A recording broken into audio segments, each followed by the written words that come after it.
Hello बच्चों, आप सबका आपके अपने चैनल गोविंद मैथ लेक्चर्स में एक बार फिर से स्वागत है।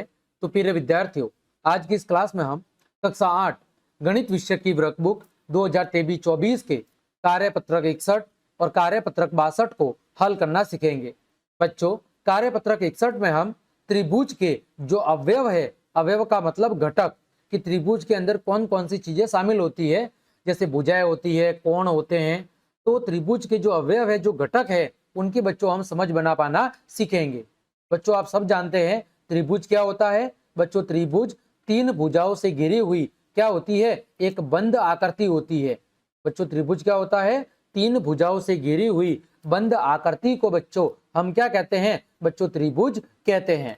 बच्चों, पहला प्रश्न है, रिक्त स्थानों की पूर्ति कीजिए। हमें क्या करनी है बच्चों, रिक्त स्थानों की पूर्ति करनी है। पहला प्रश्न है, वह त्रिभुज जिसमें सभी भुजाएं बराबर होती है कहलाता है। तो बच्चों, एक ऐसा त्रिभुज जिसकी तीनों भुजाएं आपस में बराबर होती है बच्चों, उसे कहते हैं समबाहु त्रिभुज। क्या कहते हैं बच्चों, समबाहु त्रिभुज। समबाहु त्रिभुज। देखो बच्चों, नाम से पता चल रहा है समबाहु। बच्चों, सम का मतलब होता है समान। क्या होता है बच्चों, समान। और बाहु का मतलब होता है बच्चों भुजा। यानी ऐसा त्रिभुज जिसकी सभी भुजाएं समान हो उसे कहते हैं समबाहु त्रिभुज। दूसरा ख है, यदि एक त्रिभुज की सभी भुजाएं बराबर है तो उसके कोण भी बच्चों कैसे होंगे, बच्चों उसके कोण भी बराबर होंगे। यदि बच्चों एक त्रिभुज की तीनों भुजाएं बराबर है तो उसके तीनों कोण भी आपस में कैसे होंगे, बराबर या समान होंगे। ठीक है। अगला है ग, यदि त्रिभुज की भुजाओं की लंबाई समान नहीं है तो उसके कोण, तो बच्चों उसके कोण कैसे होंगे, असमान। यदि त्रिभुज की भुजाएं अलग अलग है तो उनके कोण भी बच्चों कैसे होंगे, अलग अलग, यानी कि असमान होंगे। अगला है ग, यदि किसी त्रिभुज की दो भुजाएं बराबर है तो उसके कितने कोण बराबर होंगे, तो बच्चों उसके दो कोण भी आपस में बराबर होंगे। यदि किसी त्रिभुज की दो भुजाएं आपस में बराबर है तो उसके दो कोण भी आपस में बराबर होंगे। आगे बढ़ते हैं। प्रश्न संख्या 2, नीचे दिए गए त्रिभुज को मापे और मान बताए। सबसे पहले है ए बी भुजा। बच्चों, ए बी भुजा का माप है 2 सेंटीमीटर। फिर बच्चों बी सी भुजा, देखो बी और सी भुजा। बच्चों, बी सी भुजा की माप कितनी है, 3 सेंटीमीटर। फिर है बच्चों कोण ए। तो बच्चों कोण ए का जो मान है वो है बच्चों 95 डिग्री। ये आपको चांदे की मदद से मापना है। ठीक है। इसी में अगला प्रश्न है, त्रिभुज ए बी सी में कितने शीर्ष हैं और कितनी भुजाएं हैं। तो बच्चों शीर्ष कितने हैं, बच्चों शीर्ष है 3। कितने शीर्ष है बच्चों, 3। कौन कौन से, शीर्ष ए, शीर्ष बी और शीर्ष सी। भुजाएं कितनी है बच्चों, भुजाएं भी बच्चों 3 है। कितनी भुजाएं है, 3 भुजाएं। कौन कौन सी बच्चों, ए बी, फिर ए सी और बी सी। ठीक है। कौन कौन सी, ए बी सी और ए सी। आगे बच्चों प्रश्न संख्या 3, नीचे दिए गए त्रिभुज में कुछ बिंदु दिए गए हैं, वे कहां स्थित है बताइए। पहला है बिंदु ए। तो बच्चों बिंदु ए कहां पर है, त्रिभुज के शीर्ष पर। कहां पर है बच्चों, त्रिभुज के शीर्ष पर। त्रिभुज के शीर्ष पर। फिर है बच्चों बिंदु आर, कहां पर स्थित है, देखो त्रिभुज के बाहर। कहां पर स्थित है, त्रिभुज के बाहर। फिर बच्चों है बिंदु क्यू। बिंदु क्यू कहां पर है, त्रिभुज के अंदर। कहां पर स्थित है, त्रिभुज के अंदर स्थित है। ठीक है। आगे प्रश्न संख्या 4, दिए गए त्रिभुज की माध्यिका रेखाखंड कौन सी है, ए डी। बच्चों माध्यिका क्या होती है, बच्चों माध्यिका वह होती है जो त्रिभुज की भुजा को दो बराबर भागों में बांटती है। त्रिभुज की भुजा को, ठीक है, दो बराबर भागों में बांटती है। त्रिभुज के किसी शीर्ष बिंदु से सामने वाली भुजा पर खींचा गया लंब जो त्रिभुज की भुजा को दो बराबर भागों में क्या करता है, बांटता है। दो बराबर भागों में अंदर बांटती है, वो वाली भुजा या जो लंब है वो कहलाता है माध्यिका।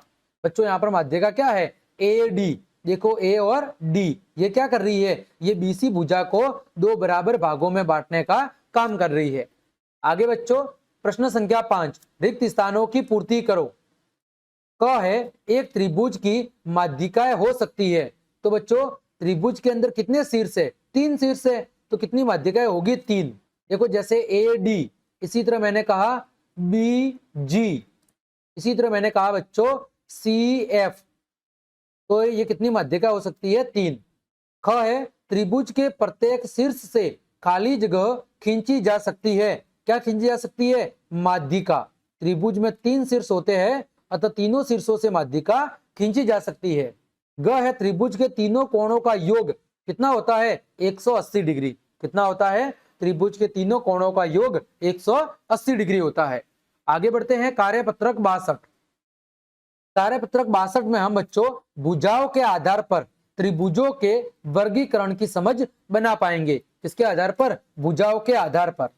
पहला प्रश्न है, निम्नलिखित तालिका में त्रिभुज की भुजाओं के माप दिए हुए हैं। माप के आधार पर त्रिभुजों को समबाहु, समद्विबाहु और विषमबाहु। देखो बच्चों समबाहु क्या होता है? जिसकी तीनों भुजाएं समान हो। जिसकी तीनों भुजाएं क्या हो? तीनों भुजाएं समान हो, उसे क्या कहते हैं? समबाहु। फिर है समद्विबाहु, जिसकी 2 भुजा समान हो। और तीसरा है विषमबाहु, जिसकी एक भी भुजा समान नहीं हो। बच्चों फिर से सुनो, समबाहु जिसकी तीनों भुजाएं आपस में समान हो। दूसरा है समद्विबाहु, द्वि का मतलब 2, जिसकी 2 भुजाएं आपस में बराबर हो। और तीसरा है विषमबाहु, जिसकी तीनों भुजाएं अलग अलग हो, असमान हो।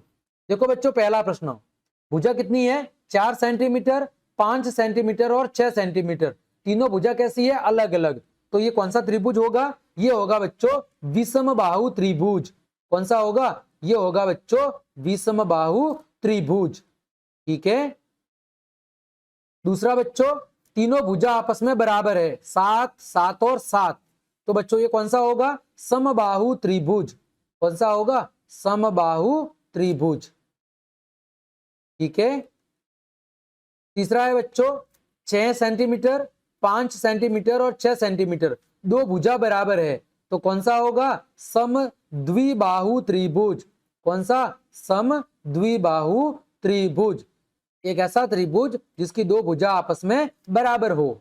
चौथा है बच्चों 7.2, 7.2 और 6 सेंटीमीटर। तो बच्चों इसकी भी 2 भुजा बराबर है, 7.2 और 7.2। तो बच्चों ये भी कैसा है? बच्चों ये भी है समद्विबाहु त्रिभुज। कैसा है बच्चों? समद्विबाहु त्रिभुज। ठीक है। आगे बढ़ते हैं, प्रश्न संख्या 2। नीचे दिए गए त्रिभुज को पहले अनुमान लगाकर और पुनः माप कर त्रिभुजों में वर्गीकृत कीजिए। बच्चों पहला त्रिभुज कौन सा है? बच्चों जो पहला त्रिभुज है वो है आपका समकोण त्रिभुज। कितने डिग्री का कोण बन रहा है? 90 डिग्री का। तो ये कौन सा त्रिभुज है? ये है बच्चों समकोण त्रिभुज। और कोण कितना है बच्चों? 90 डिग्री का। ठीक है। दूसरा बच्चों त्रिभुज कैसा है? दूसरा है बच्चों समद्विबाहु त्रिभुज। कैसा है बच्चों? समद्विबाहु त्रिभुज। तीसरा बच्चों कैसा है? तीनों भुजा देखो अलग दिख रही है, तो ये कौन सा त्रिभुज है? ये है बच्चों विषमबाहु त्रिभुज। कौन सा है? विषमबाहु त्रिभुज। फिर चौथा बच्चों देखो सभी भुजाएं आपस में बराबर दिख रही है, तो ये कौन सा है? ये है बच्चों समबाहु त्रिभुज। कौन सा है? समबाहु त्रिभुज। अगला बच्चों प्रश्न संख्या 3, त्रिभुज को पहचानिए और भुजाओं के आधार पर वर्गीकरण कीजिए। पहले में देखो बच्चों तीनों भुजा आपस में बराबर है, तो कौन सा त्रिभुज है? समबाहु। दूसरे में बच्चों देखो तीनों भुजा अलग अलग है, 3, 5 और 7। तो ये कौन सा है बच्चों? ये है आपका विषमबाहु त्रिभुज। कौन सा त्रिभुज है? विषमबाहु त्रिभुज। तीसरे में बच्चों देखो 3, 3 और 5, 2 भुजा बराबर है, तो ये कौन सा है? ये है बच्चों समद्विबाहु त्रिभुज। कौन सा है? समद्विबाहु त्रिभुज। ठीक है, समद्विबाहु त्रिभुज। अगला है बच्चों चौथा। यहां पर देखो 2, 2 और 3, बच्चों 2 भुजा आपस में बराबर है, तो ये भी कौन सा है? समद्विबाहु त्रिभुज। कौन सा है बच्चों? समद्विबाहु त्रिभुज। ठीक है। तीनों भुजा बच्चों बराबर है, 4, 4 और 4। तो बच्चों ये कौन सा त्रिभुज है? ये है बच्चों समबाहु त्रिभुज। कौन सा है? समबाहु त्रिभुज। छठा है बच्चों 7, 8 और 9 तीनों अलग अलग है बच्चों, तो ये कौन सा त्रिभुज है बच्चों? ये है आपका विषमबाहु त्रिभुज। कौन सा त्रिभुज है बच्चों? विषमबाहु त्रिभुज। ठीक है, तो बच्चों इस तरह हमने कार्यपत्रक 61 और 62 के सभी प्रश्नों के उत्तर बहुत अच्छे से जान लिए हैं। उम्मीद करता हूं सभी प्रश्नों के उत्तर आपको अच्छे समझ में आए होंगे। तो क्लास देखने के लिए आप सभी का धन्यवाद। यदि आपको मेरी क्लास और मेहनत पसंद आई है तो बच्चों लाइक, कमेंट, शेयर और सब्सक्राइब जरूर करें। आज के लिए इतना ही। जय हिंद, जय भारत।